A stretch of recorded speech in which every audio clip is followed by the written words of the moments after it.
Ciao Kevin, oggi è un anno che sei volato in cielo, il ricordo che conservo nel mio cuore, nella mia anima, nel mio spirito si manifesta in questo video, due anime in un unico corpo, tuo nonno, Gino, vivere, vivere, vivere insieme.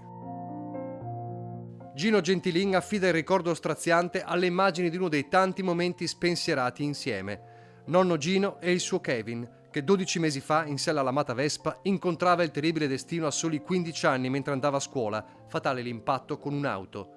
Un anno di dolore e di strazio, ma che nonno Gino ha trasformato in un inno alla vita, ricordando spesso su Facebook e nelle iniziative dei vespisti l'amore di Kevin per le due ruote o l'amore per la musica techno trasmessa proprio dal nipote. Le immagini dell'uomo che il giorno dei funerali a Castelfranco danzava scatenato davanti alla bara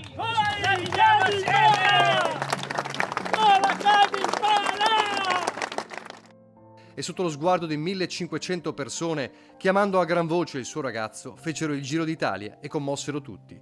Un momento intenso, intensissimo, che da un anno a questa parte non si è mai concluso.